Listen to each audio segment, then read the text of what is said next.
ನಮಸ್ಕಾರ, ನೀವು ನೋಡ್ತಾ ಇದ್ದೀರಾ ಏಷ್ಯಾನೆಟ್ ಸುವರ್ಣ ನ್ಯೂಸ್. ನಾನು ಅರುಣ್ ಹುಗಾರ್. ಈಗ ಇದುವರೆಗಿನ ಪ್ರಮುಖ ಸುದ್ದಿಗಳ quick round up 30 news.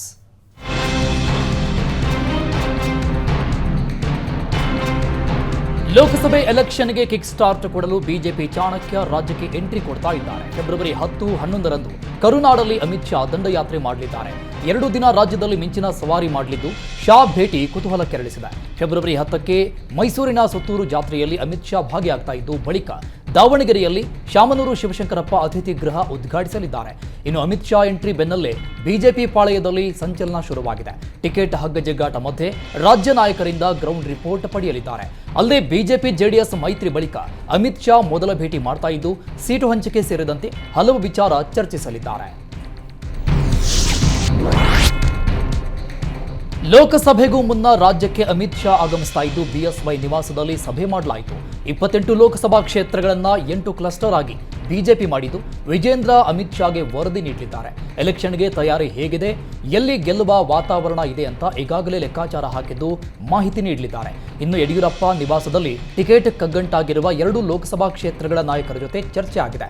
Haveri ticket ವಿಚಾರವಾಗಿ ಈಶ್ವರಪ್ಪ ಜೊತೆ ಚರ್ಚಿಸಿದರೆ, ದಾವಣಗೆರೆ ಗೊಂದಲಕ್ಕೂ ಸಂಸದ ಸಿದ್ದೇಶ್ವರ, ಮಾಜಿ ಸಚಿವರಾದ ಎಸ್.ಎ. ರವೀಂದ್ರನಾಥ್, ರೇಣುಕಾಚಾರ್ಯ ಜೊತೆಗೆ ಮೀಟಿಂಗ್ ಮಾಡಿದ್ದಾರೆ. ಲೋಕಸಭೆ ಎಲೆಕ್ಷನ್ ಹತ್ತಿರವಾಗ್ತಾ ಇದ್ದಂತೆ ಟಿಕೆಟ್ ಆಕಾಂಕ್ಷಿಗಳ ಪಟ್ಟಿ ಕೂಡ ದೊಡ್ಡದಾಗ್ತಾ ಇದೆ. ಚಿಕ್ಕಬಳ್ಳಾಪುರದಲ್ಲಿ ನಾನೇ ಬಿಜೆಪಿ ಅಭ್ಯರ್ಥಿ ಅಂತ ಮಾಜಿ ಸಚಿವ ಸುಧಾಕರ್ ಸ್ಫೋಟಕ ಹೇಳಿಕೆ ನೀಡಿದ್ದಾರೆ. ಚೇಳೂರಲ್ಲಿ ಬಿಜೆಪಿ ಕಾರ್ಯಕರ್ತರ ಸಭೆಯಲ್ಲಿ ಮಾತಾಡಿದ ಸುಧಾಕರ್, ನನ್ನ ಸ್ಪರ್ಧೆಗೆ ಬಿಜೆಪಿ ಹೈಕಮಾಂಡ್ ಜೆಡಿಎಸ್ ವರಿಷ್ಠರು ಗ್ರೀನ್ ಸಿಗ್ನಲ್ ನೀಡಿದ್ದಾರೆ. ಚುನಾವಣಾ ತಯಾರಿ ಮಾಡಿ ಅಂತ ಸೂಚಿಸಿದ್ರಿಂದ ನಾನು ಬಂದಿದ್ದೇನೆ ಅಂದರು. ನಾನು ದೇವಮೂಲೆ ಚೇಳೂರು ತಾಲೂಕಿನ ಚಾಕುವೇಲು ಪ್ರಚಾರ ಆರಂಭಿಸಿದ್ದೇನೆ. ಅಭಿವೃದ್ಧಿ ಅಂದ್ರೆ ಸುಧಾಕರ್ ಅಂದ್ರೆ ಅಭಿವೃದ್ಧಿ. ನಾನು ಸಂಸದನಾದ್ರೆ ಈ ಭಾಗವನ್ನೆಲ್ಲ ಅಭಿವೃದ್ಧಿ ಮಾಡ್ತೀನಿ ಅಂದ್ರು. ಇನ್ನು ಈಗಾಗಲೇ ಜೆಪಿ ನಡ್ಡಾ, ಅಮಿತ್ ಶಾ, ಕುಮಾರಸ್ವಾಮಿಯನ್ನ ಭೇಟಿ ಕೂಡ ಸುಧಾಕರ್ ಮಾಡಿ ಬಂದ್ರೆ, ಇತ್ತ ವಿಜೇಂದ್ರ ಯಾರು ಅಭ್ಯರ್ಥಿ ಫೈನಲ್ ಆಗಿಲ್ಲ ಅಂದ್ರೆ ಸುಧಾಕರ್ ಮಾತಿಗೆ ಎಸ್.ಆರ್. ವಿಶ್ವನಾಥ್ ಟಾಂಗ್ ಕೊಟ್ಟಿದ್ದಾರೆ. ಇದರ ಬೆನ್ನಲ್ಲೇ ಮಾಜಿ ಸಚಿವ ಸುಧಾಕರ್ ನಾನು ಆಕಾಂಕ್ಷಿ ಅಂತ ಹೇಳಿಲ್ಲ, ಹೈಕಮಾಂಡ್ ನಿರ್ಧಾರ ಅಂತ ಉಲ್ಟಾ ಹೊಡೆದಿದ್ದಾರೆ. ಮೈಸೂರಿನ ಲೋಕಸಭೆ ಎಲೆಕ್ಷನ್ಗೆ ಯತೀಂದ್ರನ ಅಖಾಡಕ್ಕೆ ಇಳಿಸಲು ಸಿದ್ದರಾಮಯ್ಯ ತೆರೆಮರೆಯಲ್ಲಿ ಕಸರತ್ತು ಆರಂಭಿಸಿದ್ದಾರೆ. ಇದಕ್ಕಾಗಿ ಮೈಸೂರು ಕೊಡಗು ಕ್ಷೇತ್ರದಲ್ಲಿ ಈಗಾಗಲೇ ಸಿಎಂ ಸರ್ವೆ ಮಾಡಿಸಿದ್ದು ಮಾಹಿತಿ ಕಲೆ ಹಾಕಿದ್ದಾರೆ. ಕ್ಷೇತ್ರದಲ್ಲಿ ಮಗನ ಬಗ್ಗೆ ಹೇಗಿದೆ ಅಭಿಪ್ರಾಯ, ಸ್ಪರ್ಧೆ ಮಾಡಿದ್ರೆ ಗೆಲ್ಲುವ ಸಾಧ್ಯತೆ ಎಷ್ಟಿದೆ ಎಂಬ ಲೆಕ್ಕಾಚಾರ ಇದರಲ್ಲಿ ಅಡಗಿದೆ. ಇನ್ನು ಎಚ್ಡಿಕೆ ಪುತ್ರ ನಿಖಿಲ್ ಮಂಡ್ಯದಲ್ಲಿ ಸೋತಂತೆ ಮೈಸೂರಲ್ಲೂ ನನ್ನ ಮಗ ಸೋಲಬಾರದು ಎಂಬ ಉದ್ದೇಶದಿಂದ ಮಾಹಿತಿ ಕಲೆ ಹಾಕ್ತಾ ಇದ್ದಾರೆ. ಒಕ್ಕಲಿಗ ಒಳ ಏಟಿನ ಬಗ್ಗೆಯೂ ಚಿಂತನೆ ಇದ್ದು, ಸಿದ್ದು ಪ್ರತಿಯೊಬ್ಬರ ಸಲಹೆ ಕೇಳ್ತಾ ಇದ್ದಾರೆ. ಇನ್ನು ಈ ಬಗ್ಗೆ ಸಿಎಂ ಪ್ರತಿಕ್ರಿಯಿಸಿದ್ದು, ಸರ್ವೆ ಮಾಡಿಸಬೇಕು, ಯತೀಂದ್ರ ಎಲೆಕ್ಷನ್ಗೆ ನಿಲ್ಲಲ್ಲ ಅಂತ ಹೇಳಿದರು. ಮಂಡ್ಯದಲ್ಲಿ ಲೋಕಸಭಾ ಚುನಾವಣಾ ಅಖಾಡ ರಂಗೇರಿದೆ. ಮೈತ್ರಿ ಟಿಕೆಟ್ಗಾಗಿ ಬಿಜೆಪಿ ಜೆಡಿಎಸ್ ನಡುವೆಯೇ ಫೈಟ್ ಜೋರಾಗ್ತಾ ಇದೆ. ನಿನ್ನೆ ಬಿಜೆಪಿ ಕಾರ್ಯಕಾರಿಣಿ ಸಭೆ ನಡೆದಿತ್ತು. ಯಾವುದೇ ಕಾರಣಕ್ಕೂ ಜೆಡಿಎಸ್ಗೆ ಕ್ಷೇತ್ರ ಬಿಟ್ಟುಕೊಡುವ ಪ್ರಶ್ನೆಯೇ ಇಲ್ಲ ಅಂತ ಒಂದು ನಿರ್ಣಯ ಕೈಗೊಳ್ಳಲಾಗಿತ್ತು. ದೋಸ್ತಿ ಮಧ್ಯೆ ಕ್ಷೇತ್ರಕ್ಕೆ ಪೈಪೋಟಿ ನಡೆದರೆ, ಇತ್ತ ಮೈತ್ರಿಗೆ ಟಕ್ಕರ್ ಕೊಡಲು ಕಾಂಗ್ರೆಸ್ ಸೈಲೆಂಟ್ ಆಗಿಯೇ ಅಭ್ಯರ್ಥಿ ಫೈನಲ್ ಮಾಡ್ತಾ ಇದೆ. ಯಶಸ್ವಿ ಉದ್ಯಮಿ ಕಣಕ್ಕಿಳಿಸಲು ತಂತ್ರ ಹೆಣೆದಿದೆ. ಸ್ಟಾರ್ ಚಂದ್ರು ವೆಂಕಟರಮಣೇಗೌಡಗೆ ಮಂಡ್ಯ ಕೈ ಟಿಕೆಟ್ ಬಹುತೇಕ ಫಿಕ್ಸ್ ಅಂತ ಹೇಳಲಾಗ್ತಿದೆ.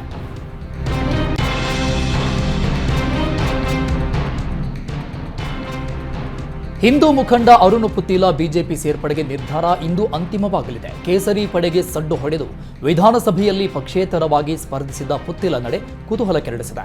ಪುತ್ತಿಲ ನಡೆ ಕಮಲ ನಾಯಕರ ಕೆಂಗಣ್ಣಿಗೆ ಗುರಿಯಾಗಿತ್ತು. ಈಗ ಮತ್ತೆ ಬಿಜೆಪಿ ನಾಯಕರೇ ಲೋಕಸಭೆಯಲ್ಲಿ ಸೋಲಾಗುತ್ತೆ, ಪುತ್ತಿಲರನ್ನ ಪಕ್ಷಕ್ಕೆ ಸೇರಿಸಿಕೊಳ್ಳೋಣ ಅಂತ ಇದ್ದಾರೆ. ಈ ಎಲ್ಲಾ ಬೆಳವಣಿಗೆ ಮಧ್ಯೆ ಇಂದು ಪುತ್ತಿಲ ಪರಿವಾರದ ಅಧ್ಯಕ್ಷ ಪ್ರಸನ್ನ ಮಾರ್ತಾ ನೇತೃತ್ವದಲ್ಲಿ ಸಭೆ ನಡೀತಾ ಇದೆ. ಮೀಟಿಂಗ್ನಲ್ಲಿ ಸೇರ್ಪಡೆ ಬಗ್ಗೆ ಕಾರ್ಯಕರ್ತರ ಅಭಿಪ್ರಾಯ ಸಂಗ್ರಹಿಸಲಾಗ್ತಿದೆ. ಅಮಿತ್ ಶಾ ಬರೋಕ್ಕೂ ಮುನ್ನ ಕೇಸರಿ ನಾಯಕರು ಆಕ್ಟಿವ್ ಆಗಿದ್ದಾರೆ. ತುಮಕೂರಲ್ಲಿ ವಿ ಸೋಮಣ್ಣ ಸ್ಪರ್ಧೆ ಚರ್ಚೆ ಬೆನ್ನಲ್ಲೇ ಬಿಜೆಪಿ ಕಾರ್ಯಕಾರಿಣಿ ಸಭೆ ನಡೆದಿದೆ. ಬಿಜೆಪಿ ಜಿಲ್ಲಾಧ್ಯಕ್ಷ ರವಿಶಂಕರ್ ಹೆಬ್ಬಾಕ ನೇತೃತ್ವದಲ್ಲಿ ಮೀಟಿಂಗ್ ಆಗಿದ್ದು, ಶಾಸಕ ಗೋಪಾಲಯ್ಯ, ಜ್ಯೋತಿ ಗಣೇಶ್, ಮಾಜಿ ಸಚಿವ ಮಾಧುಸ್ವಾಮಿ, ಬಿಸಿ ನಾಗೇಶ್, ಮಾಜಿ ಶಾಸಕಿ ರೂಪಾಲಿ ನಾಯಕ್ ಸೇರಿದಂತೆ ಹಲವು ಜಿಲ್ಲಾ ನಾಯಕರು ಭಾಗಿಯಾಗಿದ್ದರು. ಗೋಪಾಲಯ್ಯ ತುಮಕೂರು ಲೋಕಸಭಾ ಉಸ್ತುವಾರಿಯಾಗಿದ್ದು ಮಾಹಿತಿ ಕಲೆ ಹಾಕಿದ್ರು.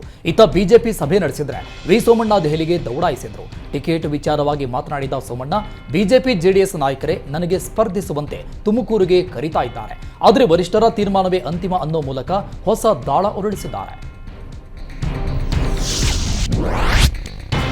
ಕೇಂದ್ರದ ವಿರುದ್ಧ ಕಾಂಗ್ರೆಸ್ ಸರ್ಕಾರ ಅನುದಾನ ಅಸ್ತ್ರ ಪ್ರಯೋಗಿಸಿದೆ. ಫೆಬ್ರವರಿ 7ರಂದು ಮಲತಾಯಿ ಧೋರಣೆ ಖಂಡಿಸಿ ಪ್ರತಿಭಟನೆ ನಡೆಸಲು ಸಜ್ಜಾಗಿದ್ದಾರೆ. ಕೇಂದ್ರ ಬಜೆಟ್ನಲ್ಲೂ ಅನುದಾನ ನೀಡಿಲ್ಲ, ಬರ ಪರಿಹಾರ ಕೇಳಿದ್ರೆ ಅದನ್ನೂ ಕೊಡ್ತಾ ಇಲ್ಲ. ಹೀಗಾಗಿ ದೊಡ್ಡ ಹೋರಾಟಕ್ಕೆ ಕೈ ನಾಯಕರು ಸಜ್ಜಾಗಿದ್ದಾರೆ.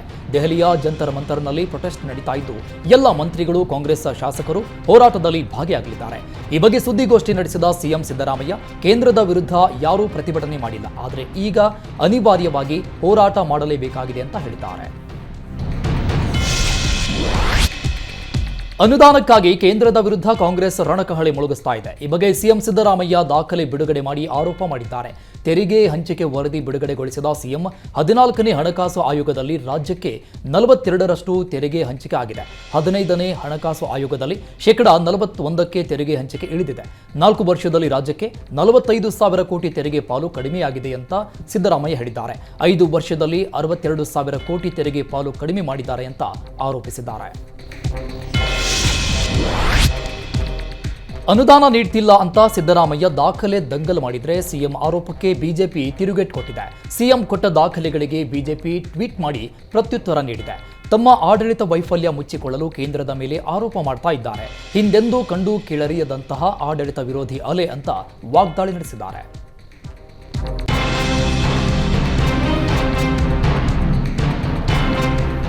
ಅನುದಾನಕ್ಕಾಗಿ ಕೇಂದ್ರದ ವಿರುದ್ಧ ಕಾಂಗ್ರೆಸ್ ಫೆಬ್ರವರಿ 7ರಂದು ಪ್ರತಿಭಟನೆ ನಡೆಸಿದ್ರೆ ಇದಕ್ಕೆ ಕೌಂಟರ್ ಕೊಡಲು ಬಿಜೆಪಿ ತಯಾರಿ ನಡೆಸಿದೆ.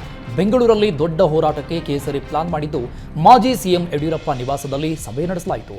ಸಭೆಯಲ್ಲಿ ಬಿಜೆಪಿ ರಾಜ್ಯಾಧ್ಯಕ್ಷ ವಿಜೇಂದ್ರ, ವಿಪಕ್ಷ ನಾಯಕ ಆರ್ ಅಶೋಕ್, ಈಶ್ವರಪ್ಪ, ಪ್ರೀತಂ ಗೌಡ ಸೇರಿದಂತೆ ಹಲವು ನಾಯಕರು ಭಾಗಿಯಾಗಿದ್ದರು. ಮಾತಿನ ಭರದಲ್ಲಿ ಕಾಂಗ್ರೆಸ್ ನಾಯಕರು ಒಂದೊಂದೇ ಎಡವಟ್ಟು ಹೇಳಿಕೆ ಕೊಡ್ತಾ ಇದ್ದಾರೆ. ಮೊನ್ನೆ ಲೋಕಸಭೆ ಎಲೆಕ್ಷನ್ನಲ್ಲಿ ಕಾಂಗ್ರೆಸ್ ಗೆಲ್ಲದಿದ್ರೆ ಗ್ಯಾರಂಟಿ ರದ್ದು ಅಂತ ಮಾಗಡಿ ಬಾಲಕೃಷ್ಣ ಹೇಳಿದರು. ಈಗ ಶಾಸಕ ಮತ್ತೊಂದು ವಿವಾದಾತ್ಮಕ ಹೇಳಿಕೆ ನೀಡಿದ್ದಾರೆ. ಬಿಜೆಪಿ ಟೀಕಿಸುವ ಭರದಲ್ಲಿ ಬಿಜೆಪಿಯಲ್ಲಿ ಯಾರೂ ಗಂಡಸರು ಇಲ್ಲ, ನಮ್ಮ ಹೋರಾಟ ನೋಡಿ ಬಿಜೆಪಿಯ ಗಂಡಸರು ಹೋರಾಟ ಮಾಡ್ತಾರಾ ಅಂತ ಪ್ರಶ್ನೆ ಎತ್ತಿದ್ದಾರೆ. ಮಂಡ್ಯ ಕೆರಗೋಡು ಹನುಮಧ್ವಜ ದಂಗಲ್ ದಿನದಿನಕ್ಕೂ ತಾರಕಕ್ಕೇರಿದೆ. ಬಾವುಟ ತೆರವು ಬೆನ್ನಲ್ಲೇ ಈಗ ಬಿಜೆಪಿ ಕಾರ್ಯಕರ್ತರು ಹೊಸ ಹೋರಾಟ ಮಾಡ್ತಾ ಇದ್ದಾರೆ. ಕೆರಗೋಡಿನ ನಂತರ ಮಂಡ್ಯ ನಗರದಲ್ಲೂ ಅಭಿಯಾನ ಆರಂಭಿಸಿದ್ದು ಬಿಜೆಪಿಯಿಂದ ಮನೆ ಮನೆಗೆ ಧ್ವಜ ವಿತರಣೆ ಮಾಡಿದ್ರು. ಬಿಜೆಪಿ ಜಿಲ್ಲಾಧ್ಯಕ್ಷ ಇಂದ್ರೇಶ್ ನೇತೃತ್ವದಲ್ಲಿ ಧ್ವಜ ವಿತರಣೆ ನಡೆಸಿದ್ದು ಬಿಜೆಪಿ ಜೆಡಿಎಸ್ ಕಾರ್ಯಕರ್ತರು ಮನೆಗಳಿಗೆ ಬಾವುಟ ಕಟ್ಟಿದ್ದಾರೆ. ಮಂಡ್ಯ ಕೆರಗೋಡು ಗ್ರಾಮದಲ್ಲಿ ವಿವಾದಿತ ಜಾಗದಲ್ಲಿ ಅಳವಡಿಸಿದ್ದ ಜೆಡಿಎಸ್ ಫ್ಲೆಕ್ಸ್ ತೆರವು ಮಾಡಲಾಗಿದೆ. ಧ್ವಜಸ್ತಂಭದ ಬಳಿ ನಿಖಿಲ್ ಕುಮಾರಸ್ವಾಮಿಗೆ ಹುಟ್ಟುಹಬ್ಬ ಹಾಗೂ ಅಯೋಧ್ಯೆ ರಾಮ ಮಂದಿರ ಉದ್ಘಾಟನೆಗೆ ಶುಭ ಕೋರಿ ಕಟೌಟ್ ಹಾಕಿದ್ರು. ಈಗ ಗ್ರಾಮ ಪಂಚಾಯಿತಿ ಅಧಿಕಾರಿಗಳು ತೆರವು ಕಾರ್ಯ ಮಾಡಿದ್ದಾರೆ. ಕಳೆದ ವಾರ ಫ್ಲೆಕ್ಸ್ ತೆರವಿಗೆ ಗ್ರಾಮ ಪಂಚಾಯಿತಿ ಅಧಿಕಾರಿಗಳು ಮುಂದಾಗಿದ್ರು, ಆದರೆ ತೆರವಿಗೆ ಜೆಡಿಎಸ್ ಕಾರ್ಯಕರ್ತರು ಅಡ್ಡಿಪಡಿಸಿದ್ರು. ಲೋಕಸಭೆ ಎಲೆಕ್ಷನ್ ಹತ್ತಿರವಾಗ್ತಾ ಇದ್ದಂತೆ ನಾಯಕರು ಆಕ್ಟಿವ್ ಆಗ್ತಾ ಇದ್ದಾರೆ. ಚುನಾವಣೆ ಘೋಷಣೆಗೂ ಮುನ್ನವೇ ಕೇಂದ್ರ ಸಚಿವ ಪ್ರಹ್ಲಾದ್ ಜೋಶಿ ಪ್ರಚಾರ ಕಾರ್ಯ ಆರಂಭಿಸಿದ್ದಾರೆ. ಪ್ರಗತಿ ವಾಹನಕ್ಕೆ ಚಾಲನೆ ನೀಡಿದ್ದು ಎಲೆಕ್ಷನ್ ಕ್ಯಾಂಪೇನ್ ಪ್ರಾರಂಭಿಸಿದ್ದಾರೆ.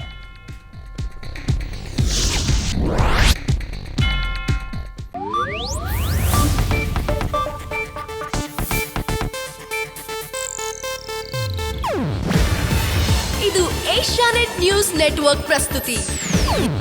ನೀವು ನೋಡ್ತಿದ್ದೀರಾ ಏಷ್ಯಾನೆಟ್ ಸುವರ್ಣ ನ್ಯೂಸ್.